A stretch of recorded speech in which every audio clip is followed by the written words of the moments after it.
Well, what's this here? I guess you call that a controlled burn. Pile of brush was about 6 foot high, so I had to take a bunch of loose crap off the top before lighting the dry grass. Shredded around the area days before. Had to hurry up and do this before the piles of shredded grass get fully dry. Then this morning shredded on the other side of the mound and stacks of tires there. So before that starts to dry, that needed to be burned in case any embers went anywhere. And of course there's 3 water hoses set up. The whole ground was soaked around here and over in that area too, to the left, and all the dry leaves of a tree that had to be cut off because it was going to fall on a fence. Left the water hose just spraying a mist over them because I didn't want to burn that yet. Spending hours just watching over this and adding fuel to it to get it all burned up. And it wasn't just brush. Somebody had the brilliant idea of putting carpets down in dirt floor garages and what have you, and in what's now the truck bay, where rain would soak it and then it would get full of mold. I can't work on a floor that has mold rolling around on a creeper. So carpets have been piled here for who knows how long with brush. Took lots of stirring up to get it pulled out, and plenty of wood to burn it all up good. Constantly watching over. Got a couple of 5-gallon buckets full of water over to the side and a whole pond full of water on the other side of that dam to dip out of. Trying to clean things up.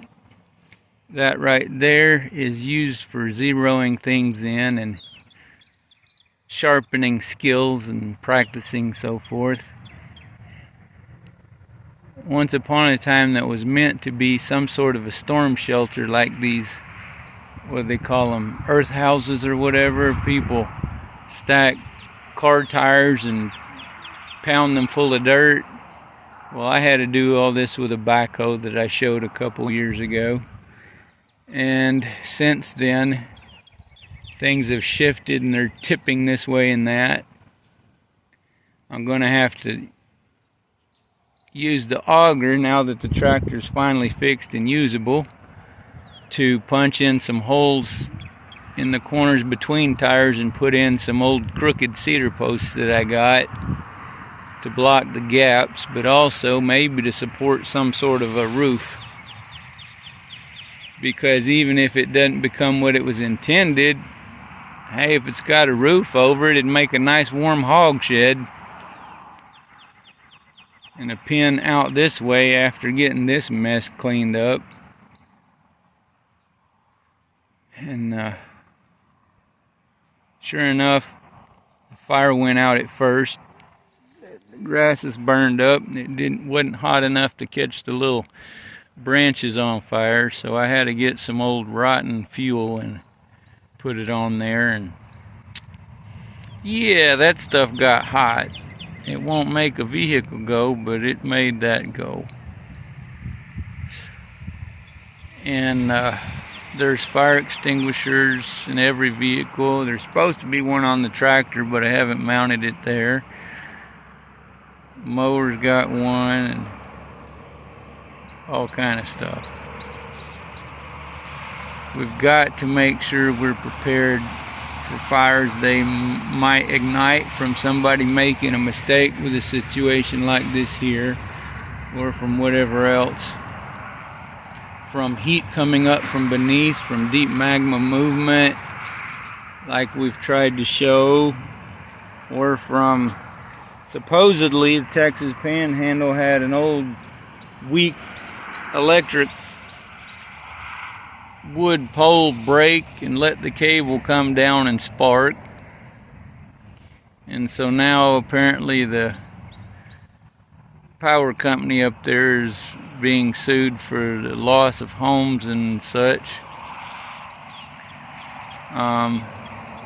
Even though within the 2 days before there was hot spots moving beneath that region that could have caused a problem.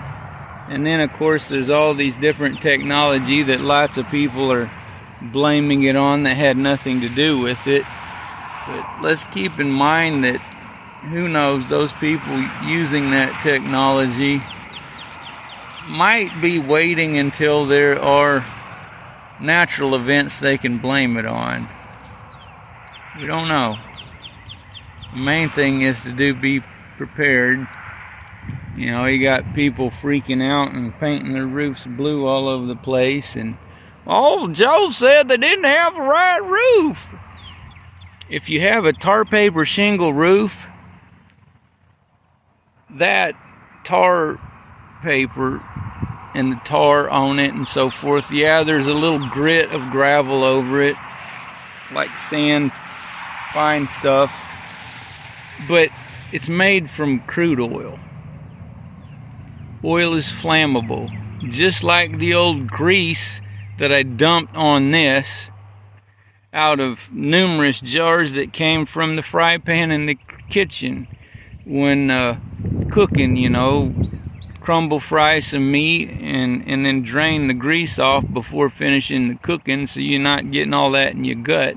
Of course, the meat from the grocery store somehow has so much water in it, even meat that was purchased a year before it was cooked a year ago. You know, meat from 2-3 years ago had so much water in the ground beef that the jar's half full of water. It separates when it cools. So of course, dumping it on here, it didn't all burn. It actually put out some of the fire. So went and gathered up some more old rotten wood that was piled elsewhere and threw it on there to finish burning off everything, all the trashy stuff or whatever. But I don't know, folks. If you're unfamiliar with my channel and it's first time, please go back to my video in August about Lahaina, Maui, Kelowna, British Columbia, and Greece, where I used my torches and so forth, and different tools to explain how solar coronal mass ejection, putting off EMP, can heat up metals like what's sitting right in front of me. Can heat up wiring and electronics, just like it heats the Earth's core for heat to come up. The same way that these technologies can heat things that people are blaming stuff on. We're coming into not only very historical times, but biblical times. And all we really have to do is refer to the scriptures to have an idea what's going on and comparing to what we're seeing around us. And also look at the Sumerian text and the Egyptian cuneiform, the hieroglyphics that apparently show a trinary star system, not just a binary star system. Herculobus, planet Akis, the star Wormwood, Nibiru, and whatever other 100 names through 100 different languages, quite likely is quite near to us and near to our sun in its regular cycle. And I'm still baffled on whether there is a star, a brown dwarf star with its planets near us. And so some of these names pertain to the star and some of them pertain to the planets. But we're seeing the effects in the ocean inundation, the rising of the waves as foretold in prophecy and all this stuff. And modern prophecy is going along with what we're seeing and what is in Scripture. So, for all those who think that all these different religions know more, or that science knows more and this and that, well, I don't know a lot about others than the Torah and the Christian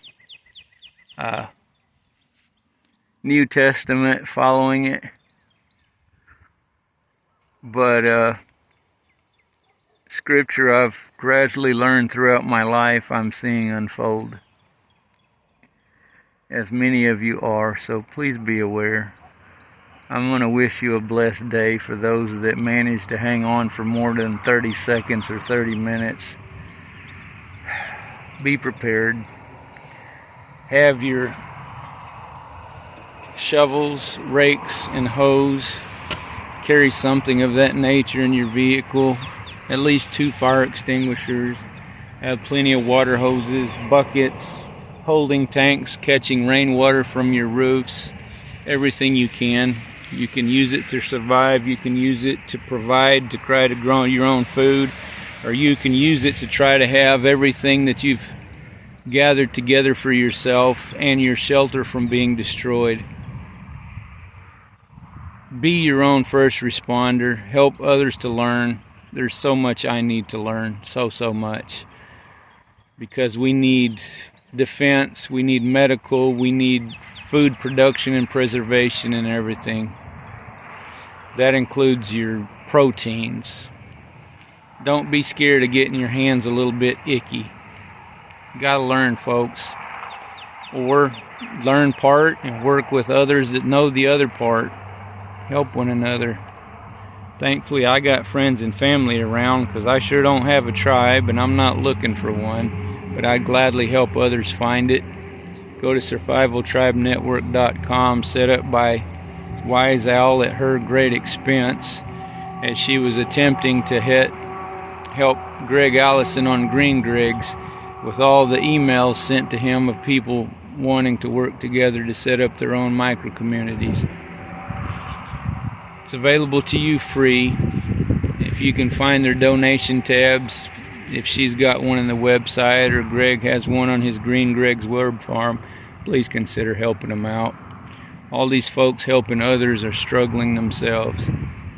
Take care of yourselves. May Yahweh bless you through Yeshua, or whatever correct name, through whatever language.